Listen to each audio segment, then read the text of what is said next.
vlog. Welcome to, I think, technically week 6, but really week 4, because I took last week off of vlogging, as I'm sure you noticed, or maybe you didn't, but there was no vlog last week because I had the week off of work and my fiance and I went on a trip to visit some of his family, and I just didn't feel like fitting filming into all of that, or any of that. So I took a break, and it was nice, and I definitely did get reading done. I was kind of, I was like, the books that I was reading, I was like, I really want to vlog my experiences with them, but I wanted to commit to just being on a trip.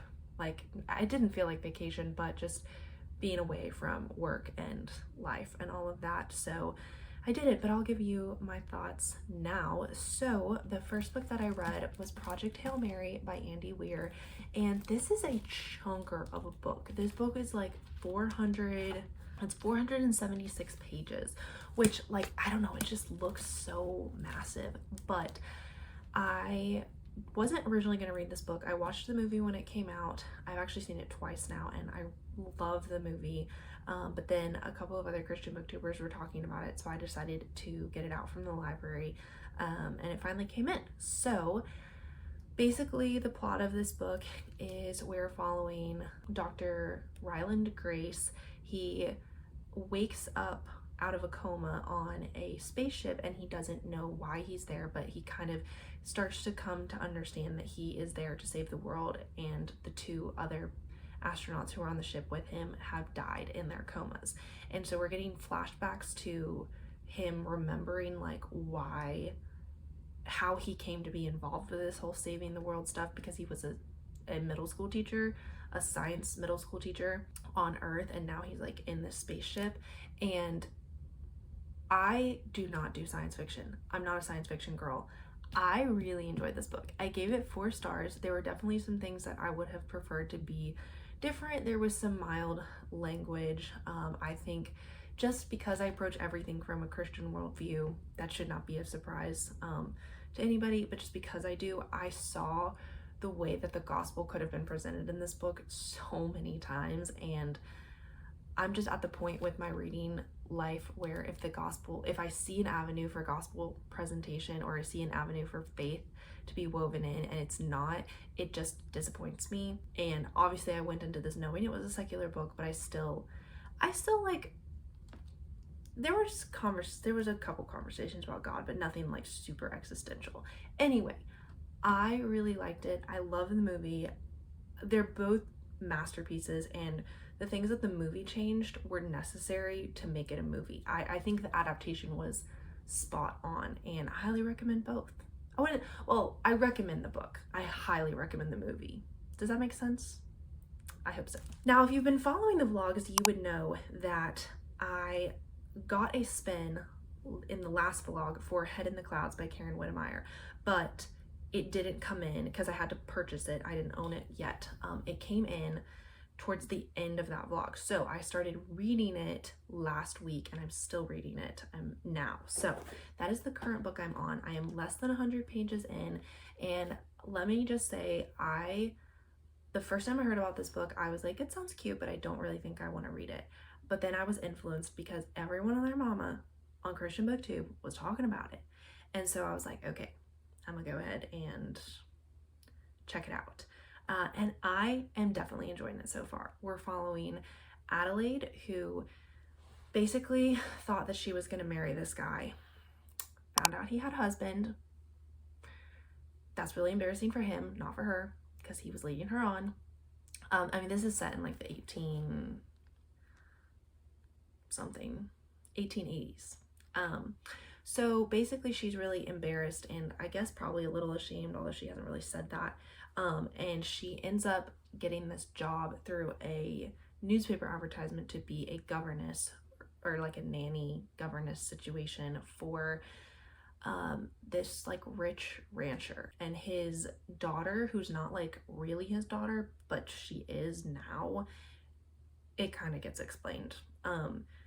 He is the other perspective, and his name is Gideon, I believe. Yeah, Gideon. And so we're just kind of getting things from his perspective. And for some reason, I always had the impression that Gideon was like just kind of grumpy and like not really like, I don't know, just kind of a grumpy sunshine story. No, he's so charismatic and such a nice character, and I really like him, and he loves Isabella, his daughter, and he likes Adelaide and wants to get to know her. So there's no feelings yet, but there's like the foundation of a friendship. I feel like it's already being started, and yeah, so I'm enjoying it. I am currently on sprints with Jeanette, or well, I'm participating in the sprints that she's hosting. So I'm going to use the rest of it to read this book and hopefully get a bit more into it, because I've been very off and on again with it, and I want to fully get into the story, you know?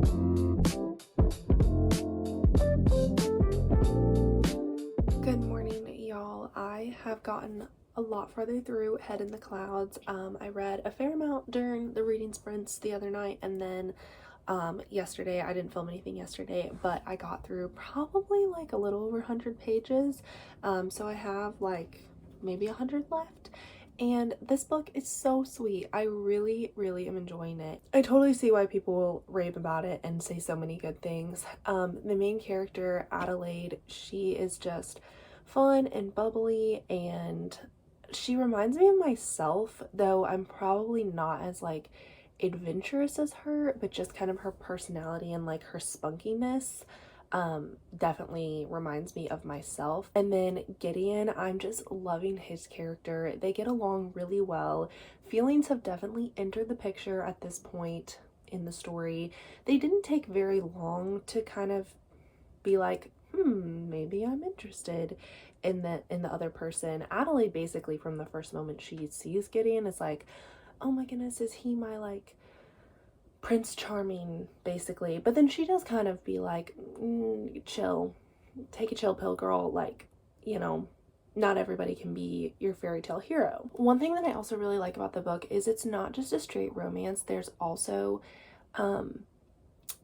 there's some mystery involved. So basically the way that Gideon became the legal guardian, the father of Isabella, was to protect her from her uncle, and her uncle is now trying to like find her and to like use her fortune, basically. And so there's all this intrigue and suspense of like, is he gonna find her? What's gonna happen? Are people gonna be killed? Like, it's a lot. And the way that Adelaide helps Isabella through it all, she's so sweet. And I will say Adelaide latches on to Isabella like very quickly, and probably within like 2 weeks of her being there, she's like, Isabella's basically like my daughter. Like, I feel like a mother towards her. I'm like, oh my gosh, that was quick. Like, I've worked with kids for a long time, and I've definitely have kids that I felt like I could love as if they were my own, but not within 2 weeks time, you know. Like, it takes some bonding, especially if they're not like your actual child. Different time period. Adelaide is also just very open to loving others, and especially children, just showing them her love. So, and she's out on this ranch with Gideon, like 3 or 4 servants, and then Isabella. So I can understand why she latches on very quickly, but all of the scenes are really sweet. I haven't had any issues with it. I've only read one other Karen Witemeyer book, and at the end there was like this huge, massive, like, I don't know what to say, basically like hostage situation that ended with a shootout and just like all like this huge massive drama, and I feel like that's the direction that this book is headed, which is not going to surprise me if that's where it goes. I feel like there's definitely some scenes that have pushed us in that direction, and then I'm expecting like this big confession of love. But I think kind of knowing that, heading towards it, will make it not as like sappy gushy for me. So I really like it. This book right now is sitting at a solid 4 stars, and I'm eager to finish it. I hope I can finish it up later today. Good evening, y'all. It is later in the day from the last clip, and I definitely got some reading done at work. Not as much as I thought, but I'm planning to finish Head in the Clouds a little bit later this evening. But before I do anything else, I need to do my quiet time for the day. I need to spend some time with the Lord because I did not this morning, and I want to rectify that. So I am about to spend probably like 30 to 45 minutes doing that. I am starting the book of Isaiah, which is a little daunting, I'm not gonna lie, but ever since I was like 15, I've been using Enduring Word, either just the online commentary or some of the books of the Bible. They'll have like sermons attached to them, and Isaiah he has sermons for every single chapter. Praise God. I'm so excited about it. I can't wait. So I'm going to just do some Bible journaling while listening to that, and then definitely prayer journaling after. I love prayer journaling. It's my favorite way to pray. Yeah. And then I also wanted to mention to y'all, I started reading last night. I started reading Passion and Purity by Elizabeth Elliot, because my mom gave this book to me a while ago, and I was like, I should really read this because I know it has good stuff to say about romantic relationships, and especially like saving yourself for marriage and all of that, which I am doing. We both are doing that. And so I was like, I'll just read it while I'm engaged. And I'm only like 2 chapters in, and I'm really enjoying it. It is so good. So I think after I do those 2 things, I'm going to read another chapter or 2 of this, and then I'll finish Head in the Clouds. But I just am feeling the need to have some good spiritual time before I move on to fun reading, you know? So that's what we're doing. That's what I'm doing. I don't know what y'all are doing, but that's what I'm going to be doing now.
Good morning. I did indeed finish Head in the Clouds last night, and I loved this book. It was so sweet. I totally understand why everybody hypes it up and gives it all its glory, because it definitely deserves it. I would say for me, this book is sitting at 4 stars, like maybe like 4 plus. I wouldn't quite say 4.5, but you know, just like 4 plus. There were so many good things in it. It didn't totally knock my socks off like a 5 star would require of a 5 star, but I would highly recommend this book.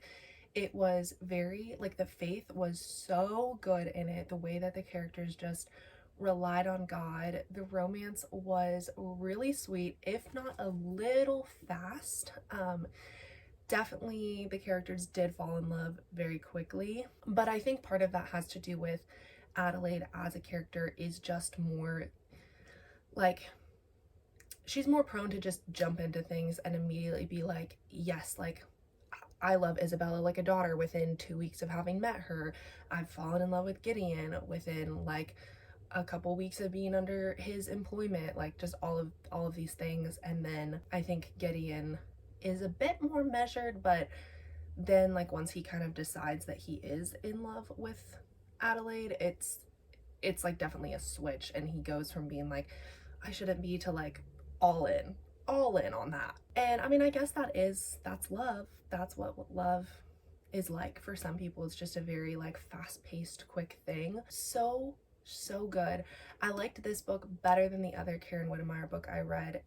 I didn't realize this is only her second book that she wrote. I don't know, that just feels crazy. Like some people just get better. Some people's first few books are like really good, or they're kind of like, we're still figuring it out. I don't know, it kind of depends on the author. It also depends on like my perception of it, but I loved Head in the Clouds, and I'm so glad that my TBR wheel made me buy it and read it. Okay, so now that I'm done with that book, technically we're like all off kilter on what we're doing, because it's supposed to be every week I have like a free pick and a TBR wheel pick, and that was a TBR wheel pick, but I just want to do another one because I don't know, I'm kind of a little off schedule with when I'm like reading books, but I just want to do another TBR wheel pick, and we'll see what we get. So we have 15 left on this wheel. So all right, here we go.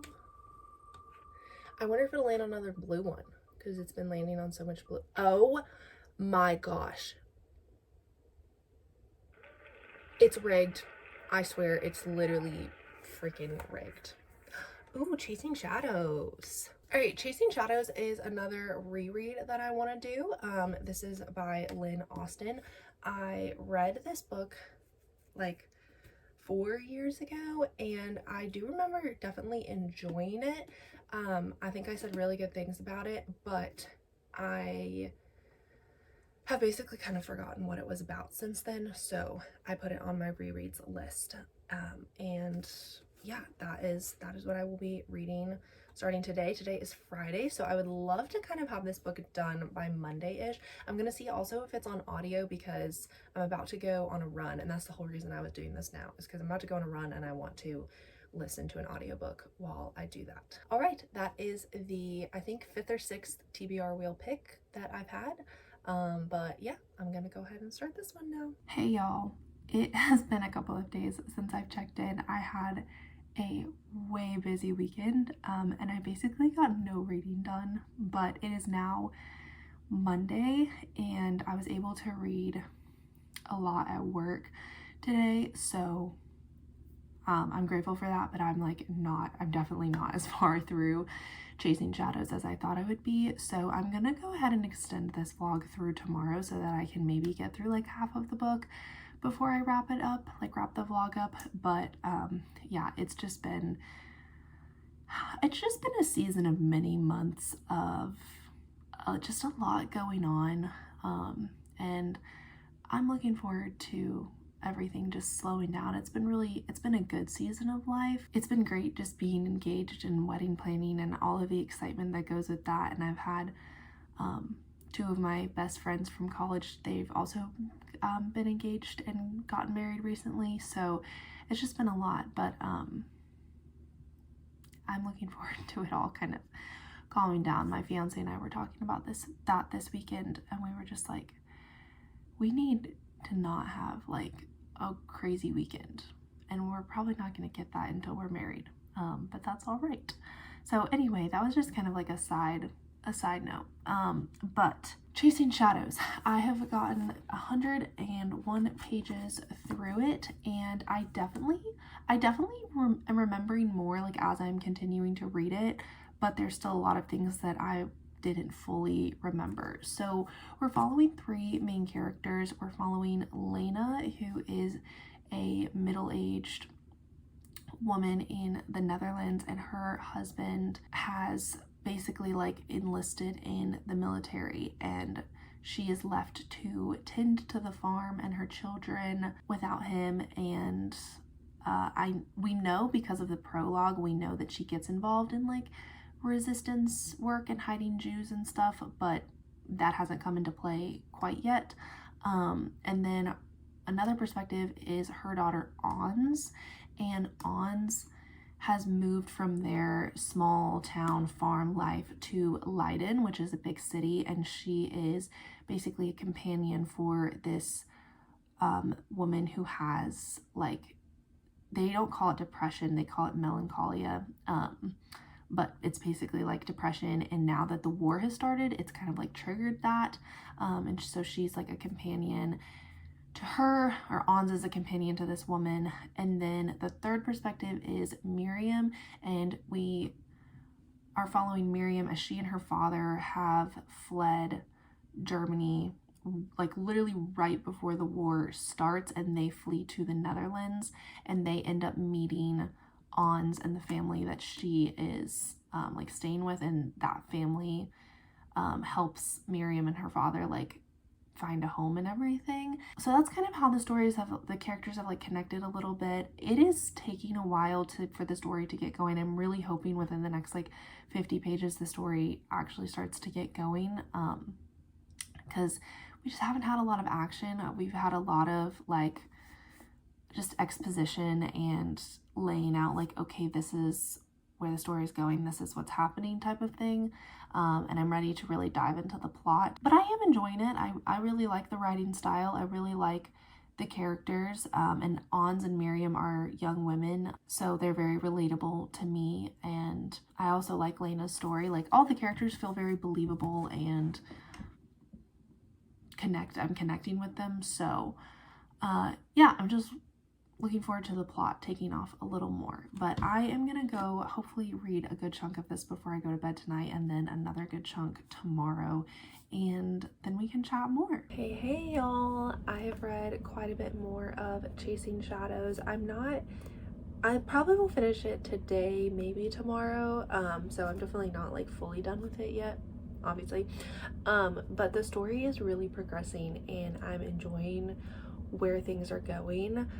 I would say the plot is just it's not a standard plot for me, and maybe it's because they're like 3 different stories, but I don't know, it's just not progressing exactly in a way that like meshes with my brain, but the story is still like is progressing. And I think part of that is because the prologue, it starts with Lena on the day that the war ends in, I think, 1945. Yeah, it starts, so yeah, the prologue is in May 1945, and then it's like we go back after the prologue to June 1939. So it's almost like we kind of know that certain things are going to happen based on the prologue, and it's just making it a little bit like, well, I already know that this is going to happen. I want to find out how it happens, but I know it happens, and I kind of know like, well, certain characters survive. So it's not as like gripping. But all that being said, I'm still invested, and all 3 women's stories are different, and like their struggles are very different. So it's like I don't feel like I'm reading the same character just in 3 different perspectives, if that makes sense. I'm liking it. I am definitely remembering things, like as the story is unfolding, I'm like, oh yeah, I remember this is gonna happen, and I don't fully remember how it ends, but there are definitely scenes that I've read that, you know, when you like reread something and you're like, oh yeah, my brain remembers reading this scene, but I don't specifically remember what's gonna happen next. That's kind of the experience I'm having with this book. So hopefully I can finish it today or tomorrow, but I am gonna go ahead and wrap up this vlog here and now, just so that I can get it out. It's already Wednesday. I'm really hopeful that I can get this edited and put out like later today. We shall see. But go ahead and let me know if you have read Chasing Shadows. I also talked about Project Hail Mary and Head in the Clouds earlier in this vlog. So let me know your thoughts on all of those books. If you've read them, if you want to read them, you know, all the things. But yeah, thank you so much if you're watching this video. If you liked it, don't forget to give it a like, and if you want to see more content like this, go ahead and subscribe, and I will see you in a video very soon. Bye!